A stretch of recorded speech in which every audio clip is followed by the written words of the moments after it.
बिस्मिल्लाहिर्रहमानिर्रहीम। अस्सलाम वालेकुम माय डियर फ्रेंड्स। ये हमारे पास क्लास 9 मैथ है, यूनिट नंबर 1 एक्सरसाइज 1.2 का क्वेश्चन नंबर 1 हम सॉल्व करने जा रहे हैं। और क्वेश्चन नंबर 1 में कहा गया है कि right transpose of the following matrices, के आप दर्ज झेल मैट्रिसेस का क्या करें, ट्रांसपोज फाइंड करके दें। तो पहले हम बात करते हैं ट्रांसपोज के मुतालिक कि ट्रांसपोज होता क्या है। ठीक है, आप फर्ज करें आपके पास एक मैट्रिक्स दिया गया है, ये एक मैट्रिक्स है, उस मैट्रिक्स के अंदर ये एलिमेंट हैं।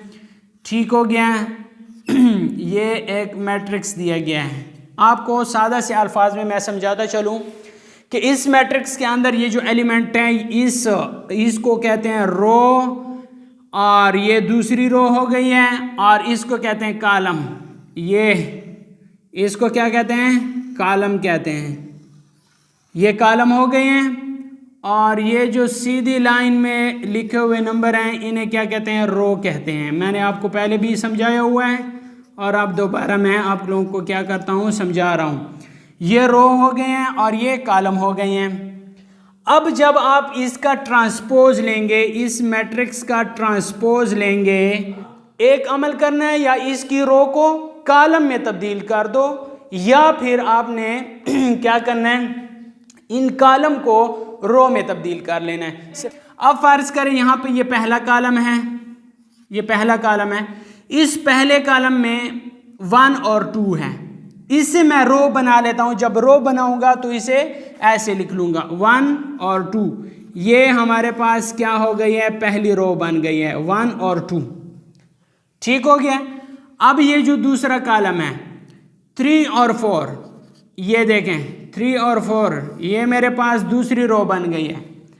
अब ये 5 और 6 कॉलम है ना, ठीक है, इससे मैं रो बना लेता हूँ 5 और 6, ये मेरे पास तीसरी रो बन गई है। अब देखें इसके जो कॉलम थे उनसे मैंने रो बना लिया है, अब मेरा ट्रांसपोज हो गया है। तो ये हमारे पास क्वेश्चन नंबर 1, हमारे पास पी मैट्रिक्स है जिसमें हमारे पास है 1 2 3 1।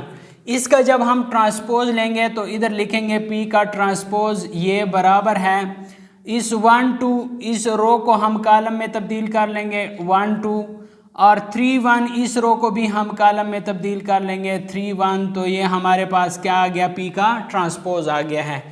क्यू हमारे पास है एल एम एन पी, तो Q का ट्रांसपोज हम लेंगे तो Q का ट्रांसपोज हमारे पास आ जाएगा इस। अब हम क्या करते हैं, इधर हमने रो को कॉलम में तब्दील किया था, आप ये भी कर सकते हैं, इधर हम कॉलम को रो में तब्दील करेंगे। एल एन, ये हमारे पास क्या है, कॉलम है एल एन, इधर हम इसे रो बना लेंगे एल एन। एम पी इधर कॉलम है और इधर हम एम पी से रो बना लेंगे। तो ये क्या हो गया, Q का ट्रांसपोज आ गया। अब R का ट्रांसपोज देखें, R का ट्रांसपोज यही आएगा 6, क्योंकि एक कॉलम एक रो है, तो आपका 6 का वही 6 आ जाएगा। अब इसका देखें, ये जो S है, इस S का हम देख लेते हैं। इस S का क्या आएगा, -5 1, ये रो है तो -5 1, ये कॉलम हो जाएगा। ठीक हो गया। -2 1, ये रो है, और -2 1 से क्या हो जाएगा, कॉलम बन जाएगा। 4 4 रो है, तो 4 और 4 से क्या बन जाएगा, हमारे पास कॉलम बन जाएगा। तो ये S का ट्रांसपोज आ गया, इधर ट्रांसपोज लाजमी लगाना है। T का ट्रांसपोज, ठीक हो गया, T का ट्रांसपोज क्या आएगा, 6 7 8 रो है, 6 7 8 से कॉलम बना लिया। 13 1 3 रो है, 13 1 3 कॉलम बना लिया। 2 4 5 रो है, 2 4 5 से कॉलम बना लिया है। दोस्तों उम्मीद करता हूँ आपको क्वेश्चन नंबर 1 की कंप्लीट समझ आ गई होगी। अगले सवालात को जानने के लिए आप इस चैनल को सब्सक्राइब कर लें, ताकि आने वाले जो क्वेश्चंस हैं वो आपके लिए मुफीद होंगे इंशाल्लाह, और आप इस चैनल से फ़ायदा हासिल करते रहेंगे। वीडियो अगर अच्छी लगी है तो वीडियो को लाइक करें, अगर चैनल पे नए हैं तो लाजमी सब्सक्राइब करें, ताकि आने वाली वीडियो का नोटिफिकेशन आपको बर वक्त मिल सके। अगर आप ये लिखना चाहते हैं नोटबुक पे, तो आप वीडियो को इधर रोक लें और इसे क्या कर लें, नोट कर लें।